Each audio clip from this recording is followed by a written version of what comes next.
Alhamdulillahi rabbil alamin. Wa bihi nasta'inu ala umurid dunya waddin. Ashhadu an la ilaha illallah wa ashhadu anna Muhammadan abduhu wa rasuluh. Allahumma salli ala Sayyidina Muhammad wa ala alihi wa sahbihi ajma'in. Amma ba'd. Faqad qala Allah subhanahu wa ta'ala fi kitabil karim. Bismillahirrahmanirrahim. Ya ayyuhalladzina amanu dakhulu fis silmi kaffatan wa la tattabi'u khutuwatis syaitan innahu lakum adu mubin. Wahai orang-orang yang beriman, masuklah engkau ke dalam Islam secara sempurna, bukan Islam pencitraan, bukan Islam pilpres. Hati-hati jelang pilpres, banyak tiba-tiba tampil kala-kala Ustadz Dasat penampilannya. Ustadz pencitraan, hati-hati. Pilih saya, sama-sama kita orang Bugis. Ada masalahmu, telepon Kak 24 jam aktif. Begitu terpilih, dia ganti nomor HP-nya. Ada begitu kau tahu? Ada? Nah, kau salah, kenapa kau pilih? To the point saja. Begini dulu, kenapa saya ditunjuk untuk acara ini? Tema saya akan membahas peluang dan tantangan komunikasi dakwah di era digital. Ini penting dulu, kenapa ujuk-ujuk Dasat Latif? Satu, saya dosen komunikasi. S1, S2, S3 saya memang komunikasi. Sampai sarjana, magister, doktor, komunikasi. Alhamdulillah, Allah izinkan saya juga sarjana agama. Saya dari Fakultas Syariah. S1, Syariah, Pengadilan Agama. S3, saya satu kelas dengan Pak Ali Rusdi. Kalau Pak Rektor telepon saya, belum tentu saya hadir. Tapi karena Ali Rusdi yang telepon saya, teman sekelasku. Bicara soal dakwah, baca itu semua definisi. Saya baca semua definisi tentang dakwah. Kesimpulanku, dakwah adalah memberitakan keindahan Islam. Dakwah. Namanya ajakan. Kamu ajak orang. Gimana dia mau datang kalau kau takut-takuti? Gimana dia mau tentram hatinya kalau kita maki-maki? Di rumah ada istri yang suka ngomel. Ya toh? Masuk warung kopi, ada tagihan numpuk. Sampai di kantor dimaki-maki sama Pak Dekan. Pekerjaan tidak beres. Di jalan macet. Kita masuklah di masjid, mudah-mudahan dapat pencerahan dan ketenangan. Ternyata sampai di masjid kita juga dimaki-maki. Inilah perlunya metode dalam dakwah. Betapa pentingnya metode dalam dakwah, tata cara dalam dakwah, maka ada yang disebut fakultas dakwah. Diajarkan itu, tidak mesti tiba-tiba muncul, tidak. Beda ketika kamu ceramah di depan pemain sepak bola. Beda lagi ketika kamu di depan penjual emas. Beda ketika kita di auditorium ini dan kita di potere. Penjual ikan itu perlu metode. Perlu cara. Kamu di penjual beras. Kau baca, kau jelaskan tentang pengaruh digitalisasi dalam perdagangan bebas. Bingung dia, agak tumuasang. Tidak ada metodenya. Dipelajari itu. Maka ini pentingnya dakwah untuk menyiarkan Islam sebagai rahmatan lil alamin. Itulah bedanya mulutnya ulama dengan mulutnya demonstran ketika mengeritik kebijakan pemerintah. Kalau mulut ulama, mulut orang ahli agama, tentu beda dengan mulutnya anak mahasiswa yang baru belajar. Kalau mulut ulama memaki, menghina, mengkafir-kafirkan, saya biasa bilang, di mana belajar agama ya? Nabi, manusia pilihan, akhlaknya paling mulia, Allah takdirkan beliau tidak pernah kasar mulutnya bicara. Nabi kalau marah, itu urat dahinya antara alis beliau berdua, alis dua kiri kanan, itu ada urat di alisnya ini, yang kalau beliau marah, itu membesar. Sehingga sahabat tahu, macai beliau, marah beliau. Jadi tidak perlu mulut keluar kasar. Maka ini pentingnya. Kalau kamu kuasai dakwah di zaman digitalisasi ini, kecil dunia, kecil. Kuasai dakwah dengan menguasai pemanfaatan digitalisasi, maka insya Allah duniamu akan mengikutimu. Bukan kamu yang kejar dunia, tapi yang kejar. Nah, mari kita lihat. Karena ini saya bikin sedikit ya. Teologisnya. Apa perintah ini dakwah? Salah satu penyakit yang paling ditakuti manusia, rugi. Tidak ada orang mau rugi di sini. Mau semua untung. Maka Allah hadirkan dan bertanya, sungguh manusia dalam kerugian. Rugi kok. Kecuali, nah itu nasihat menasehati. Ini dakwah. Kalau kamu tidak mau merugi di zaman ini, nasihat menasehati. Bagaimana cara nasihat menasehati? Perlu ilmu. Ilmunya tahun 1900 yang lalu, Gurutta, metodenya dakwanya Kiai Haji Abdurrahman Ambo Dalle, beda zamannya Das Atlatif. Kalau saya, jangan dipanggil saya Kiai. Mabusung kak nanti. Ustaz jago sekali nih. Kiai itu pimpinan pondok. Dan kita orang Bugis cocoknya Andre Gurutta. Tidak usah saya disebut karena saya bukan pimpinan pondok. Doakan saya bisa pondok. Dan saya lagi rintis sekarang, Pak Rektor. Ada di jalan Talasak City. Itu adik-adik kalau dari DTP kan ada itu jalan tembus ke tol. Itu lagi saya bikin Masjid Hajjah Sitimang. Ibu saya. Dan markas kader ulama. Jadi bukan pesantren. Ada Pak Rektor, Ustadz itu anak santriku tamak nih. Dari fakultas dakwah tapi tidak tahu bicara. Bagaimana caranya fakultas dakwah tidak tahu bicara? Jamang-jamang, sini. Saya kasih kursus, 6 bulan kau keluar lagi. Ustadz itu ada anakku, penghafal Quran. Tapi dia tidak kuasai apa yang dihafal. Sini. Kita kasih ketemukan gurunya di sini. Dia seolah-olah seperti pelatihan, bukan pesantren. Nah, mudah-mudahan nanti ada yang daftar di sini. Sebelum saya lupa juga saya bawa hadiah buat kalian. Siapa yang ada yatim piatu di sini? Kuliah. Yatim piatu. Siapa? Tidak ada nih ibu bapakmu. Saya kasih kau beasiswa sampai selesai. Catat itu ketua panitia. Catat itu ya. Saya ongkosi. Siapa lagi? Betul yatim piatu. 2. Siapa lagi? Lanjut dulu ceramah. Ini namanya PLTU. Pada laut pada upe. Saya kasih 10 orang. Saya kasih 10 orang. Ya. Insya Allah kita kasih beasiswa. Dibayarkan sekolahmu. Sampai kau selesai. Ya. Insya Allah.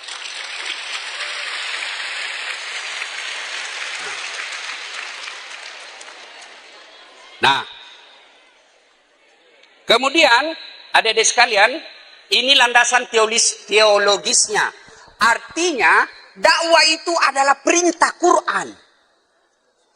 Ceramah itu perintah agama. Jadi kalau kalian berdakwah, sesungguhnya kalian telah melakukan ketaatan terhadap agama. Cuma dakwah itu perlu ilmu. Dakwah bersifat persuasif. Ada yang tahu apa itu persuasif? Lawannya saja persuasif. Lawan dari persuasif apa? Ada yang tahu? Apa? Lawannya persuasif. Kursif. Koersif. Apa itu persuasif? Contoh. Rektor, ada kasihan ini pentinganku. Apa ini kasihan proposal? Oh gampang itu. Gampang. Begitu gampang beliau eksekusi itu karena dia terpersuasi oleh saya. Dia sudah yakin. Ada juga cara kedua. Kabulkan ini proposalku. Kalau tidak, aku kasih viral ini Pak Rektor.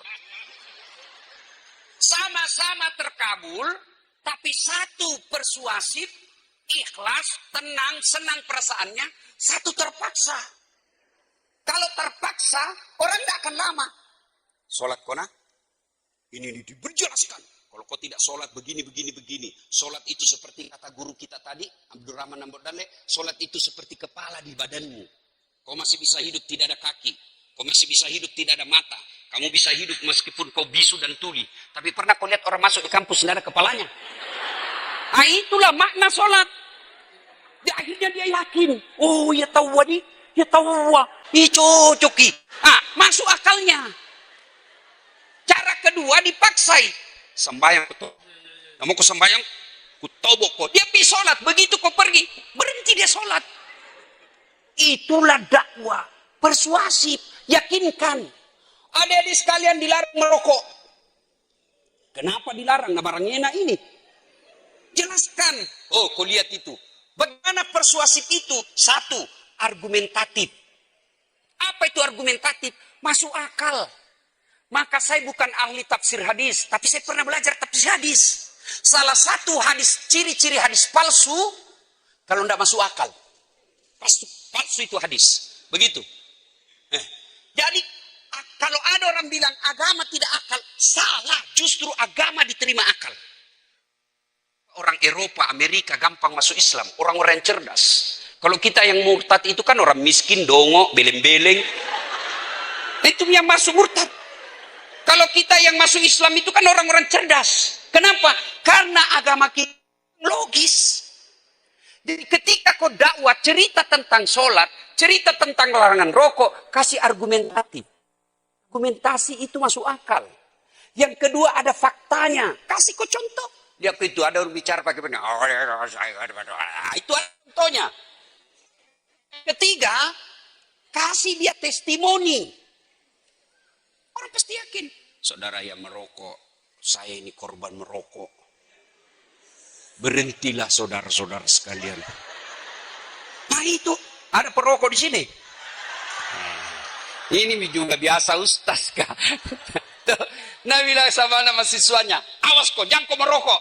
Merokok itu, ku dapat kok, ku kasih makan kau dengan bungkusnya.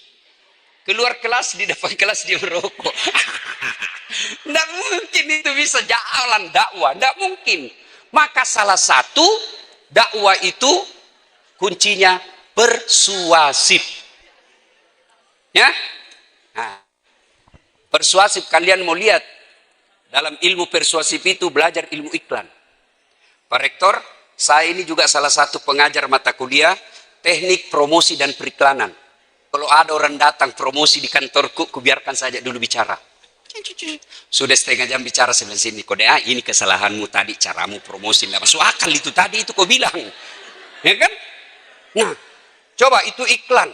Kalau kalian punya ilmu periklanan, insya Allah iklan-iklan di televisi tidak merugikan perempuan. Mestinya ini aktivis gender, lindungi itu perempuan dari iklan-iklan tidak masuk akal. Apa hubungannya oli dengan perempuan seksi? Apa hubungannya? Iklan oli ada lagi perempuan seksi begitu. Apa hubungannya? Nggak masuk akal itu. Iya toh? Yang diiklankan ban.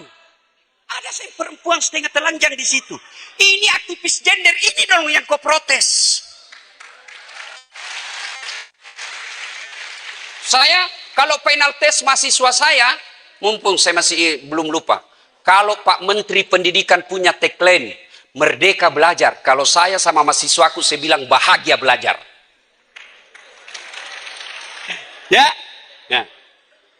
Jadi karena dakwah itu persuasif, maka kekerasan, pemaksaan, intimidasi, ancaman atau teror agar seseorang melaksanakan ajaran agama tidak bisa dikatakan dakwah. Karena dakwah yang baik adalah dakwah yang hadir secara tulus dan ikhlas. Tulus dan ikhlas itu dilaksanakan kalau kita mampu meyakinkan secara persuasif. Nah, sekarang pengguna internet, kita lihat dulu pengguna internet Indonesia tahun 2022. Sini kini jumlah populasi 277 juta.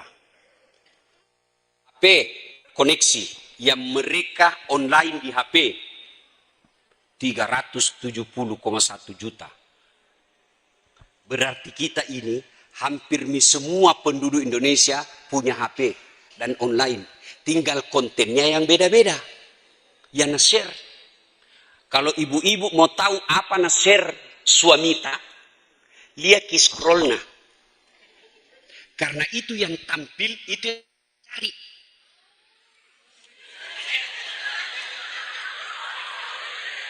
Hah? Bu, perlu kita tahu ini Bu. Bu, jadi itu konten yang lewat di layar tak.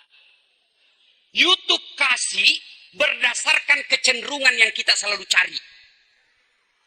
Kalau saya di HP-ku, begitu Bapak buka itu IG-ku, pasti yang binatang-binatang. Karena saya suka cari itu. Yang apa? Harimau lawan monyet. Kan lucu itu. Harimau dikatok kepalanya, bergantung lagi. Ya kan? Kalau ibu tiba-tiba suami dia, kenapa nasangin cewek seksi-seksi? Itu mina cari terus suamimu. Kenapa nak cari? Karena ibu tidak seksi di rumah.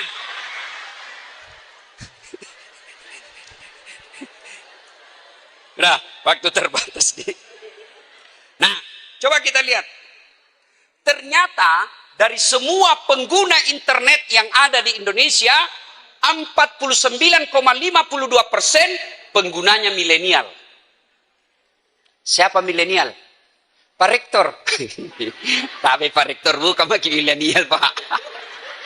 Siapa milenial? Dasat Latif. Bukan. Siapa milenial? Mereka yang lahir tahun 80-an sampai 90-an. Itulah milenial. Kalian yang ada di bawah dan di atas. Itu Mika mobil.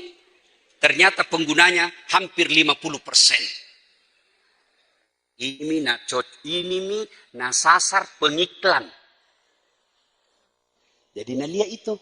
Mana YouTube akun yang paling banyak pengunjungnya milenial. Di situ kasih iklan. Iklan yang sesuai mereka selalu cari. Kalau konten dakwah, tidak mungkin ada iklan-iklan porno di situ. Enggak. Ya? Pasti kalau iklan-iklan porno, kau lebih tahu dari saya.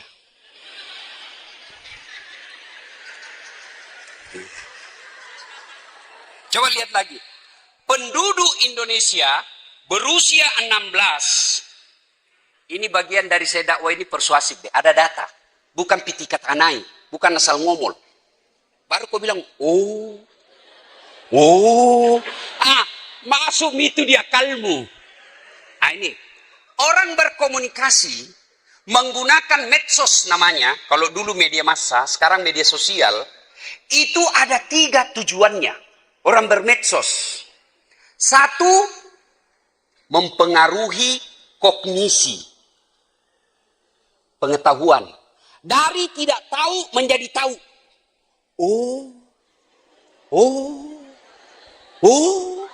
Dan saya tahu itu kalau saya ceramah. Saudara-saudara sekalian, tidak boleh kamu bayar zakat, bawa ke masjid dibikinkan pagar. Tidak boleh. Baru bilang, baru dia tahu. Pengetahuan. Yang kedua, apa? Yang dia pengaruhi itu dakwah, dia pengaruhi itu medsos, dia pengaruhi itu media massa. Yang kedua, sikap. Sikap itu ada 2. Setuju, tidak setuju. Tidak setuju kak ini. Memang cocok nih, masuk akal tidak setuju kak. Itu merokok 90 tahun umurnya. Nah itu biasanya perokok tidak akan setuju dengan larangan merokok. Pasti itu. Masuk akalnya, tapi sikapnya tidak menerima.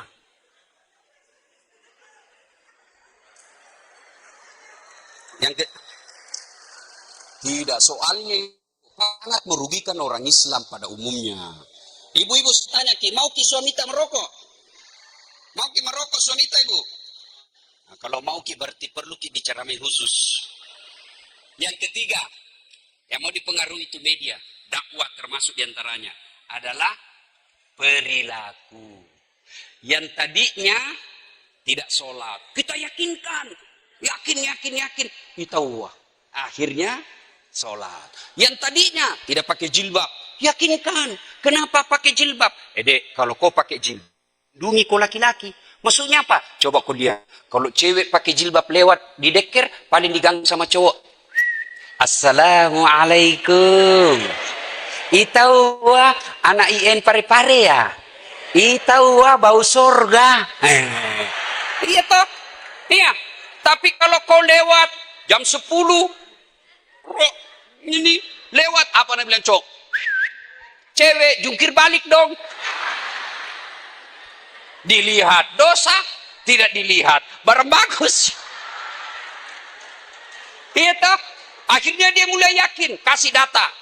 Hampir di atas 50% perempuan yang dilecehkan, perempuan yang diperkosa karena dia tidak tutup auratnya. Ini loh data-datanya. Terakhir, lihat medsos sekarang di Qatar. Perempuan-perempuan barat, Amerika, Afrika, datang mereka ke sana. Mereka merasa nyaman.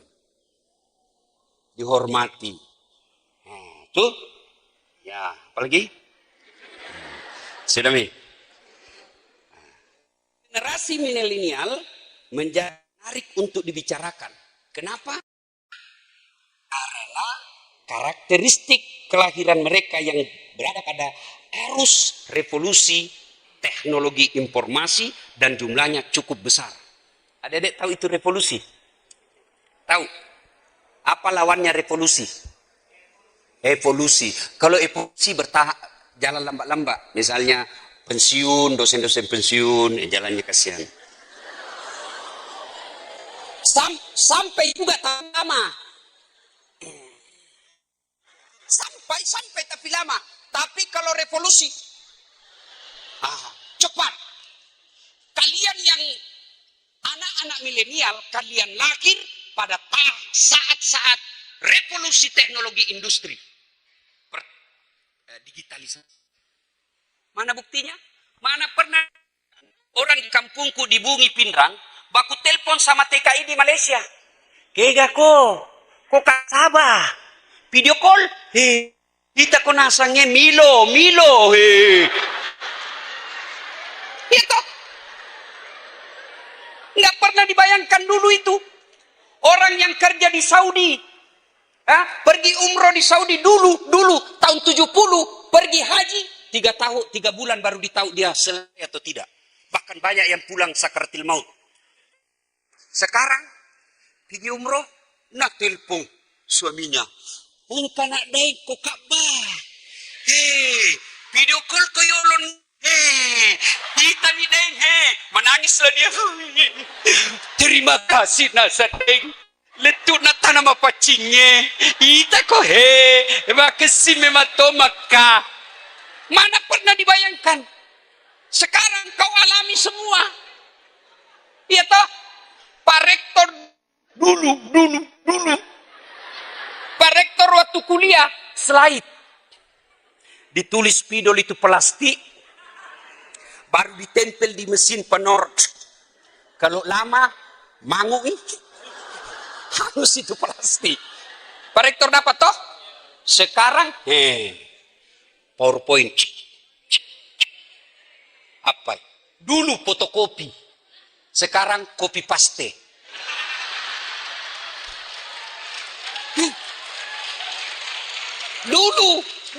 Dulu saya kuliah lebaran, kirimkan kartu lebaran.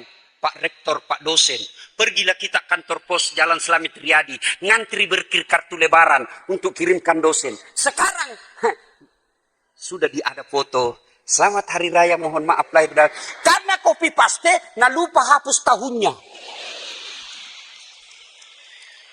Ini revolusi digitalisasi yang sangat cepat, makanya disebut revolusi. Ya toh? Nah, adik-adik sekalian, sampai jam berapa ini Pak Ustaz? Sampai sepuasnya, Pak. Anda puas, saya lah Mas. Ayo adik-adik, kita lihat lagi. Konten apa yang paling disenangi anak milenial?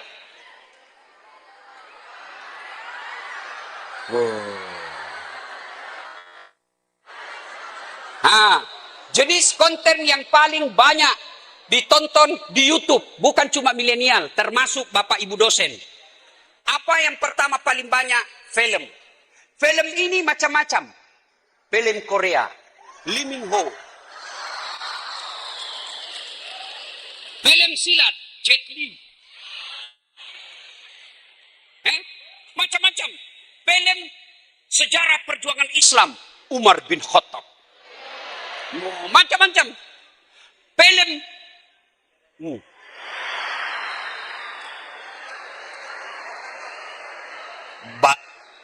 bohong kok ndak pernah ngebuka. Apa bedek gunanya kau nonton film begitu anak muda? Hei, sudah kau nonton?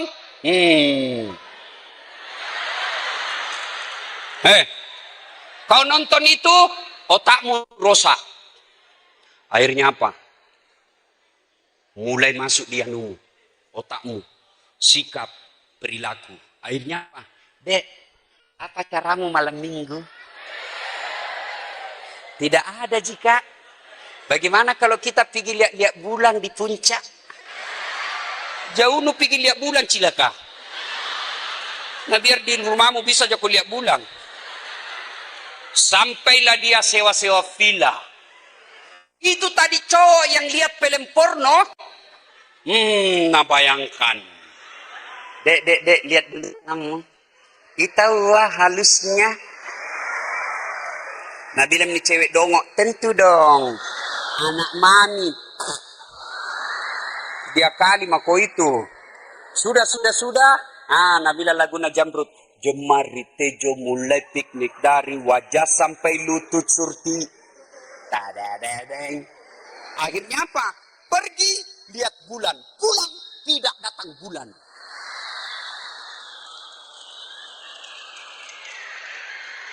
Akhirnya telepon cowoknya. Kak, apa ini kasihan?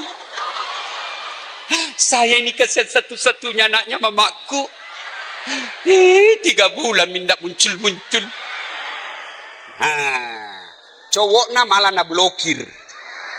Menghilang dari kota Parepare. Cidako. Itulah pengaruh nonton film porno. Maka adek sekalian, jangan kau coba-coba nonton. Kalau bapak-bapak, kadangkala boleh kalau bapak termasuk lemah syahwat. Supaya memancing kembali. Tapi jangan kepada tetangga. Bedemu bato. Ya, dek, hei, cewek, saya cinta kalian karena Allah. Masa-masa kuliah seperti ini, dek, yang banyak rusak masa depannya karena pacaran. Jangan kau pacaran. Gunung kan kudaki, lautan kan ku seberangi, masjid kau lewati. Kalau ada yang kenal saya dalam kuliah, mau dia IAIN maupun di Unhas S1 sampai S3, kalau ada kenal saya, boleh tanya, saya pernah enggak pacaran waktu kuliah? Sibuk saya. Kecuali ada ton cewek yang suka, Kak.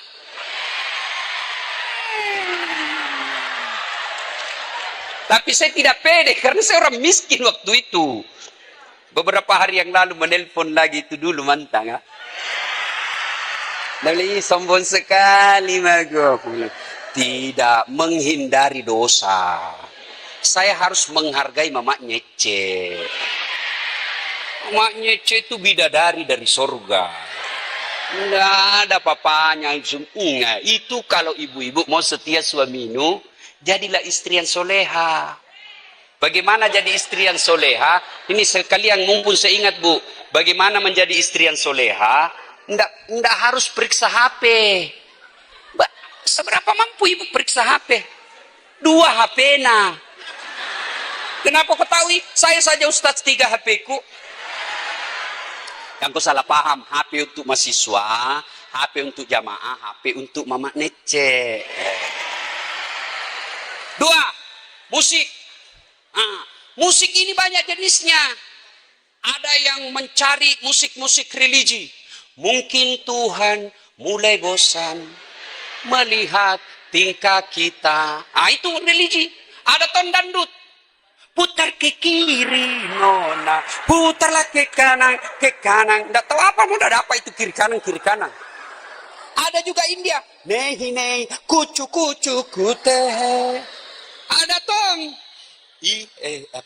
Sidi juta telur ratu, upake maduta. Ini TKI Indonesia yang lagi diputuskan cintanya di Indonesia. Macam-macam musik. Ada juga yang mengharamkan musik. Ada. Tapi bagi saya yang mau mengharamkan musik silakan, tapi jangan kau bilang masuk neraka orang dengar musik. Tergantung tahu kontennya. Kalau dakwah masa salatullah, salamullah, masa masuk neraka? Kan? Maka dakwalah searif bijaksana, memahami perbedaan pendapat. Olahraga, sekarang paling banyak sepak bola. Apapun klubmu, saya tetap Maroko. Mau saya dibilangi sepak bola identitas, tidak ada urusan. Ini kan? Coba itu kasih mama-mama, dia lihat nonton mama anaknya lambing bersikir. Bukan identitas itu bagian dari ikhtiar. Ikhtiar orang-orang beragama yakin doa.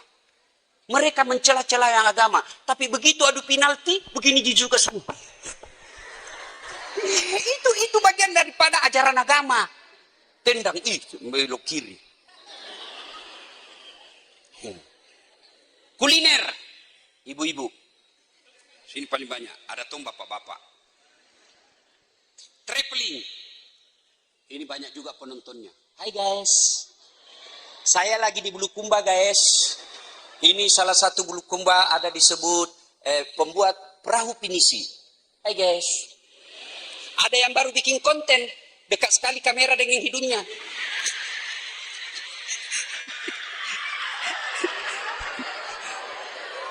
Dunia entertain, hiburan. Kemudian ternyata ceramah agama cuma 5,3%. Coba dibayangkan.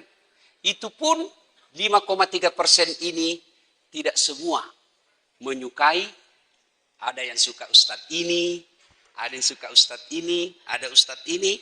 Adikku sekalian, kalau kau suka ustadz yang satu, tidak berarti kamu bandingkan ustadz yang lain.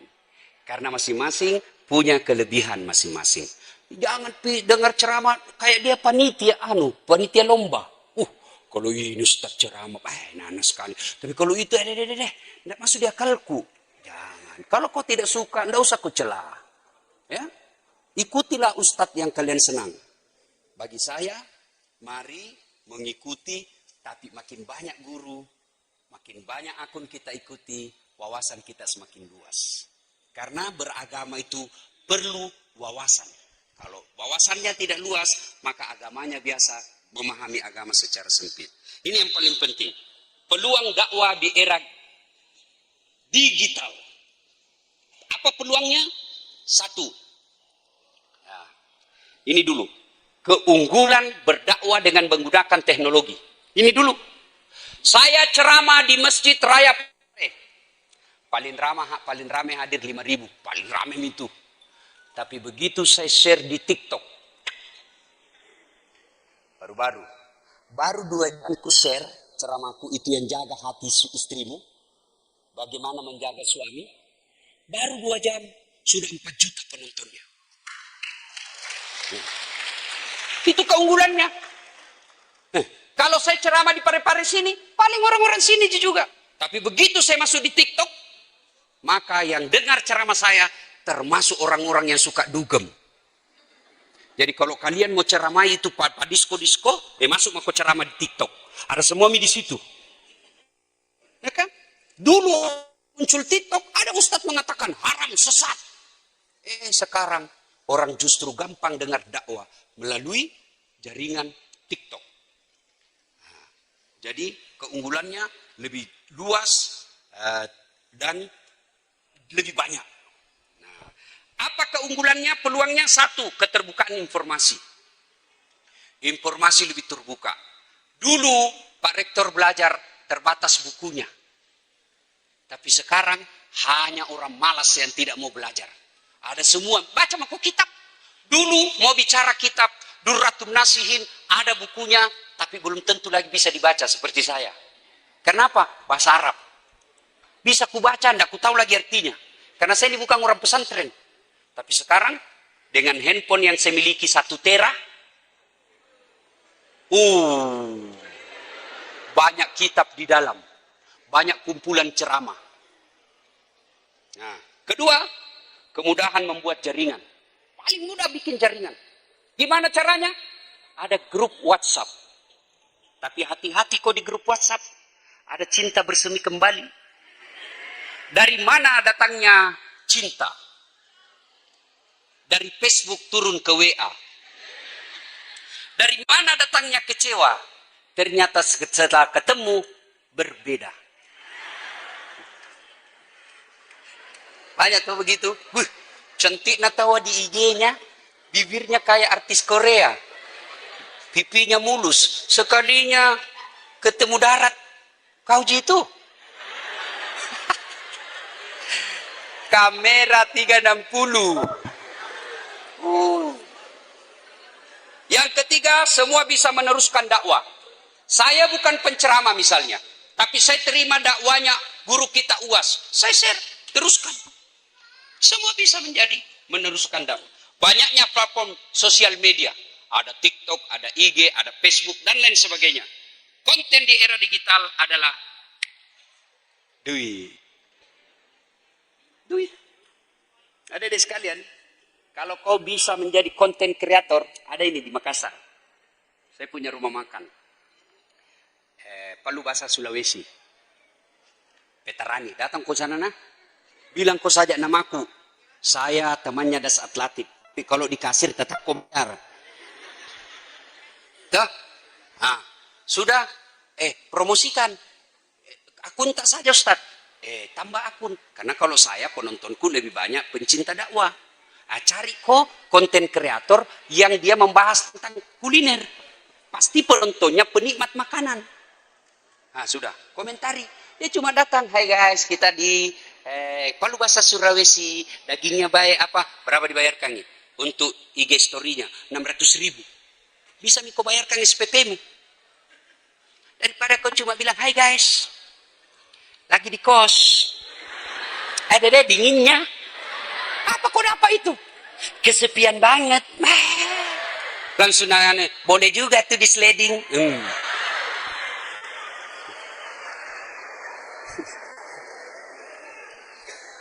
Netizen akan mencari.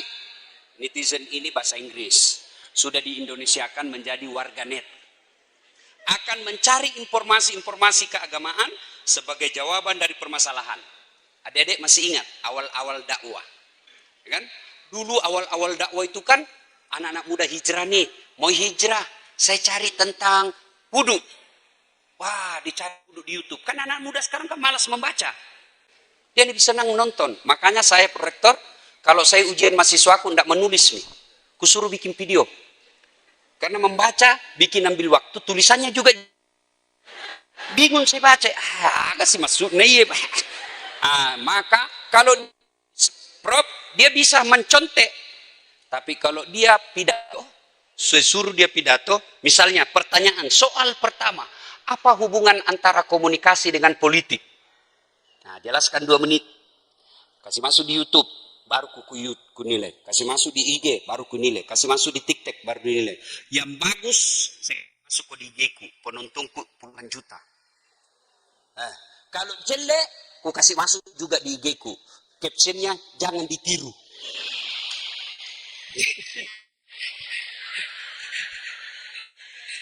Ya.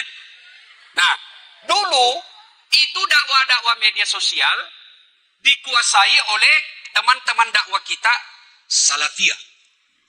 Karena hanya mereka yang punya konten. Mana-mana lah ini Ahlus Sunnah wal Jamaah. Ustadz-ustadz ini, ustadz-ustadz yang pesantren-pesantren Ahlus Sunnah. Tidak bisa dilarang. Sudah zamannya sekarang. Di mana? Bikin kok juga konten. Bikin kok akun. Nah, imbangi. Supaya apa?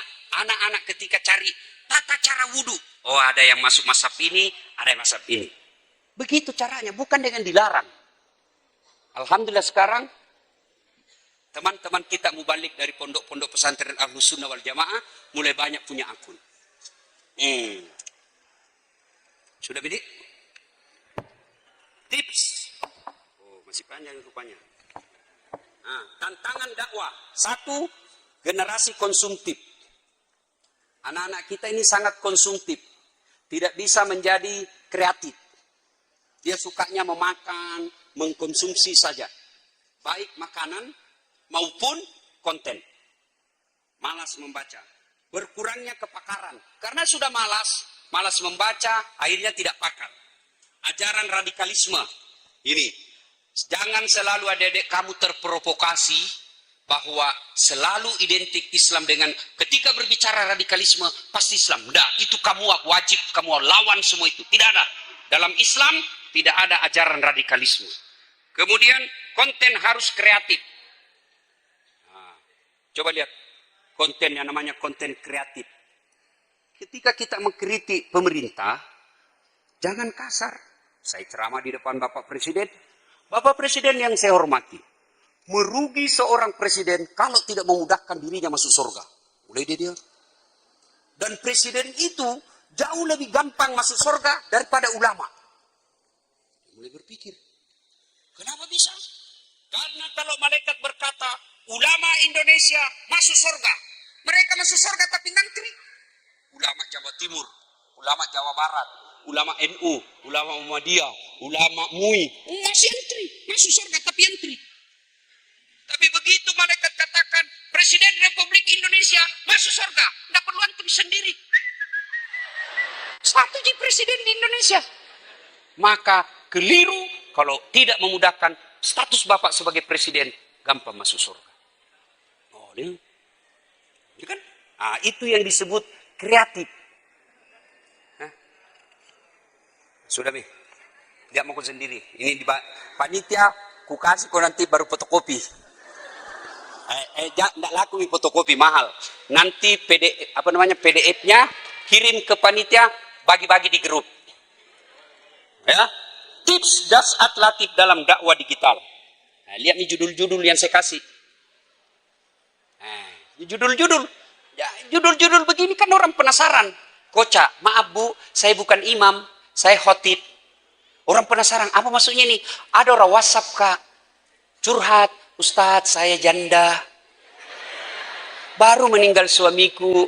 Adakah doa-doa dan amalan membuat hati tenang? Saya kasih nih amalan doa-doa. Lama-lama mulai nih aneh-aneh. Kirim stiker-stiker lope. Terima kasih Ustadz. Lama-lama dia bilang, Ustadz, maukah Ustadz menjadi imam dalam hidupku? Saya bilang, mohon maaf Bu, saya bukan imam, saya penceramah. Ya? Ini kan orang bertanya, apa ya Pak Eda mengikuti pengajian? Apa ya? Dia penasaran, dia buka. Nah, tuh, mau menjadi wanita yang dirindukan surga, pasti mau semua. Bertanya, bagaimana caranya ini? Mau semua ini, mau. Dia buka. Nah, ada jawabannya. Bikin judul yang membuat orang penasaran. Dakwah saat ini juga membutuhkan materi yang simple, efektif, tidak bertele-tele, sederhana, dan tidak berkesan menggurui. Ini yang susah, menggurui. Maka adik-adik boleh lihat ceramah-ceramah saya, untuk menghindari kesan menggurui, saya selalu berkisah. Berkisah. Kisah yang ada dalam Quran, asbabul wurud. Kita kisah, jadi orang tidak merasa tersinggung. Kenapa? Saya bercerita. Dan hebatnya itu cerita, orang penasaran mau tahu endingnya. Kenapa itu misalnya tukang bubur naik haji. Sampai bertahun-tahun nonton. Mamaku pernah saya telepon, Mak, agak tuh menonton anak, agak nonton tukang bubur naik haji. Magai melokana samita iyo Haji Muhyiddin. Maka matene iyo Haji Muhyiddin. Dia hanya penasaran. Jadi orang kalau berkisah, orang akan penasaran bagaimana endingnya ini. Jadi kalau kita berceramah, menyampaikan kisah, pasti orang tidak mau tinggalkan. Kenapa? Dia mau tahu bagaimana terakhirnya. Ya.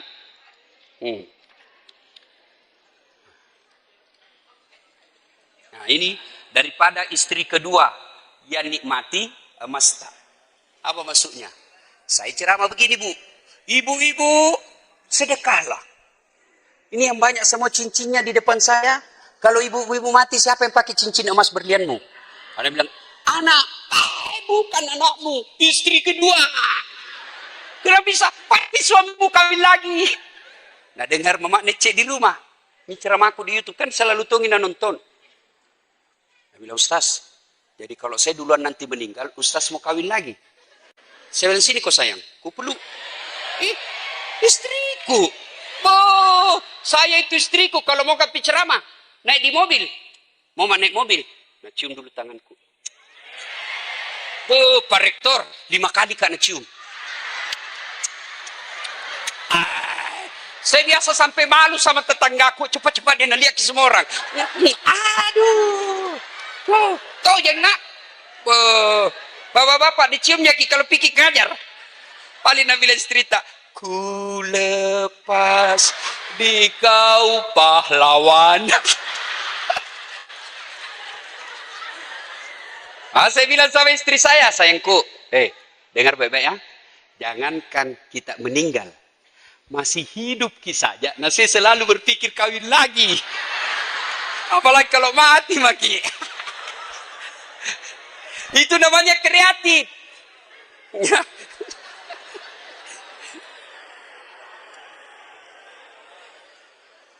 Oh, ini ceramah saya yang paling banyak penontonnya. Kalau saya tidak salah sudah lebih 20 juta. Ya? Kapolri, gaspol. Saya bilang, gimana? Gas atau rem-rem? Berteriak semua, gaspol. Aku gas. Habis. Barang tidak enak dengar. Siapa suruh kau bilang tadi gaspol? Nah, kalau mau lanjutkan nonton ini, gaspol ada khusus acara saya di Metro TV. Judulnya Gaspol, tiap malam Ahad jam 9. Saya tadi bilang sama Pak Rektor, 2023, konsep ceramah saya di Gaspol itu ada di studio, ada yang ghost to kampus.